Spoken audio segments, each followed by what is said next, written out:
Hey there, it's Kristen DiDomenico, and today I want to get into the top reasons why we need to stop eating sugar in menopause. And I also want to give you some quick tips for how to crowd it out because it's not easy, right? We all crave sugar.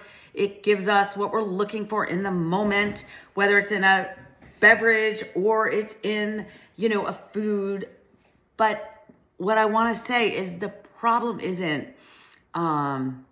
sugar, it's how the sugar is processed in our bodies. And today we just can't use it in the same way we used to. I know it's a bummer. So the thing is though, we just have to make a few changes today at this stage in life. And it's got to look a little different. So this is what I help women with, is making simple swaps or changes into their go-to foods that might be not working for them anymore. And so one thing we can all start doing is looking at ingredient lists in foods that we are purchasing and consuming. So if we are buying like a food that we think is healthy, it may be, but it also may have some sugar. So turn it around, look at the ingredient list, and a goal to shoot for would be under 30 grams a day. So just start to do some investigating, right? Start to be, really this week, take an inventory. How much sugar am I taking in? And again, this doesn't include vegetables or fruit. So let's get into, that's something you can start doing right away. Why is it that sugar isn't good for us in menopause? Well, it causes more stress, right? It adds to our stress. When what happens is when we consume it, it raises our blood glucose levels. And what happens here is our stress hormone is also increased, right? Blood sugar, cortisol up. And then we're in that fight or flight response in the body. And when this is happening, we just aren't metabolizing food. We aren't necessarily, in a good mood. We might be a little more anxious or irritable. A lot of times it affects our, most time sleep, right? We have a harder time getting to sleep, staying asleep. And hot flashes are another one for sure. It also, joint pain, inflammation in the body. So that's one. Number two, we just can't tolerate it the way we used to. So why this is lower estrogen, right? Lower estrogen levels reduce our sensitivity to insulin.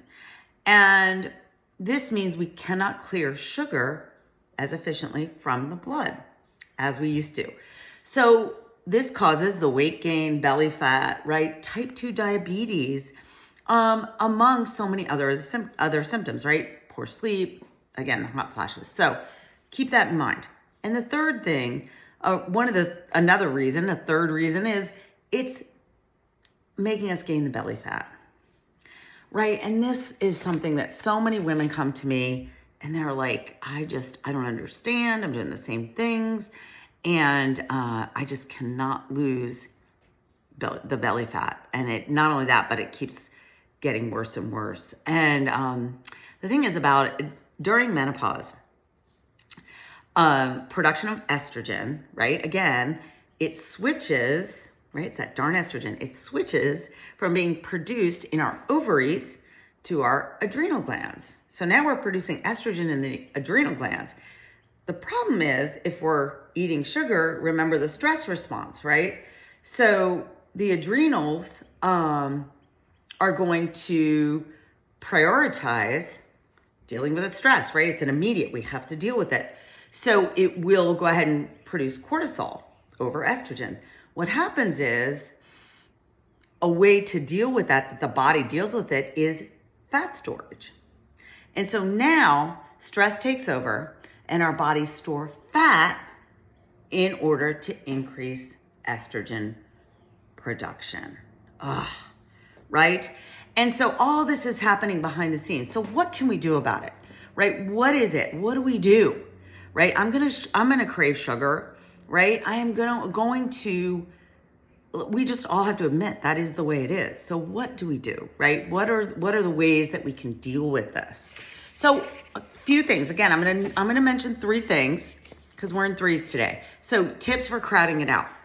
Number 1, understand why you're eating it. Are you bored, right? Are you dealing with something in life that is just causing you, maybe to feel down? You're looking for comfort, right? Or a reward, or it's just something to distract you, right? Or is it just a habit, something you're doing, something you go to at a certain time every day or every night? So take inventory of that. Number 2, you want to find a distraction, right? So what's something you could do? And I always say, I think of this in a way, not to say you're not going to have it, but maybe to crowd it out, right? How do we crowd it out? We put something in front of it. So here we're talking about an activity, something you could do to get away from the food that you're craving, step away from the food. Maybe even have a mantra like, oh, remind myself, step away from the food, Kristen's voice, or whatever is going to help you. But maybe go for a 5 to 10 minute walk, go up and down stairs, take a vacuum out, do some, little bit of minimal house cleaning, go step outside, pull some weeds. Something you could distract yourself from within 5 to at the most 10 minutes. And this actually can really help curb the craving and distract you long enough that it will pass.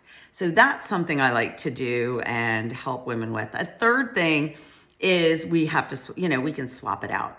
So what other sweet food can we take in that won't cause this roller coaster of cravings and all of the things that I talked about that sugar causes us in menopause? So we can go with the natural sugars, right? Maybe some fruit. The thing we want to do is also cut any sugar response that even comes naturally in fruit with some protein and fat. So maybe having a handful of nuts with, a half cup of blueberries or something like that, or some apple and nut butter, some sugar-free, yogurt, pure yogurt, right?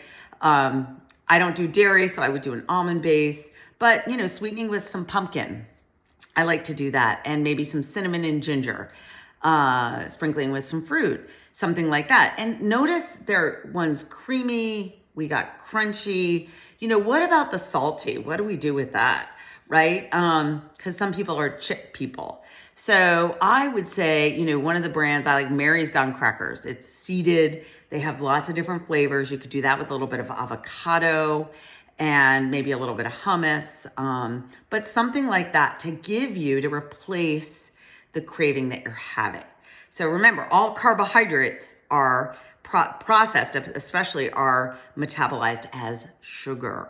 Okay, so that's important to remember. It's not just like, so people are like, well, I crave chips, I don't crave sugar. Well, actually, they're metabolized as sugar. And anything processed, generally, we don't want to replace, real sugar. We don't want to replace sugar with other processed sugars or processed foods. We want to go for the real deal, the real food. So those are some ideas and some ways that I would say, first off, 3 reasons why we can't consume sugar in menopause and feel good, right? And lose the belly fat. So that's just putting it out there. We all have choices, but now you know.